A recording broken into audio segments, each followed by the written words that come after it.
दफा का जिक्र है कि किसी गांव में बहुत ही गरीब धोबी रहता था। कपड़ों की धुलाई के साथ साथ इसे आसमान को करीब से देखने का बहुत शौक था। वो और उसकी बीवी रोज धोबी घाट पर कपड़े धोने जाते थे। एक रोज जब इसकी बीवी कपड़ों को सिखा रही थी, इसकी नज़र आसमान पर पड़ी। क्या देखती है कि आसमान से एक हाथी अलिफाड़ता हुआ जमीन पर आतर रहा है। जैसे ही वो जमीन पर आतर वो गायब हो गया। 2-3 रोज तक वो दोनों यूं ही हाथी को जमीन पर आतरता देखते रहे। उन्होंने फैसला किया कि कल वो इस हाथी पर नजर रखेंगे कि हाथी जमीन पर क्यों आतरता है और फिर गायब हो जाता है। आखिर ऐसा क्यों है। अगले दिन दोनों शिद्दत से इस हाथी का इंतजार करने लगे, आसमान पर बार बार नजर दौड़ाने लगे। आखिर उनको आसमान से हाथी जमीन पर आतरता नजर आ ही गया। दोनों उसके पीछे चल पड़े। हाथी गिने के खेतों में घुस गया और खूब पेट भर कर गिने खाने लगा।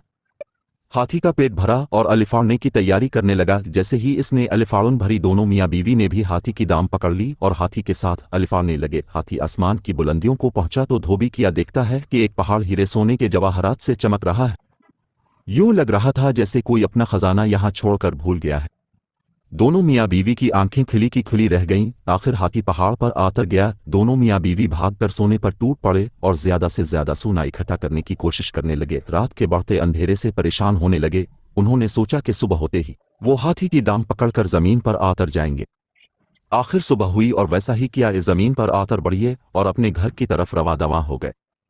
एक गरीब धोबी जो रोज बरोज अमीर होता जा रहा था, उसको देखकर सारा गांव हैरान विपरेशान हो गया कि अचानक ऐसा किया हुआ कि धोबी अलिफ्तना अमीर हो गया है। गांव के लोग धोबी के पास आए और उसके यूं अचानक अमीर होने का राज पूछने लगे। धोबी उनको कुछ न बताता। एक दिन धोबी किसी काम से शहर से बाहर निकल गया। इस बात का फायदा अलिफाटेती हुए उनकी हमसाई धोबन के पास आई और बातों बातों में खजाने का राज अलिफा साथ खेतों में चले और हाथी के साथ खजाने तक पहुंचाने में उनकी मदद करे।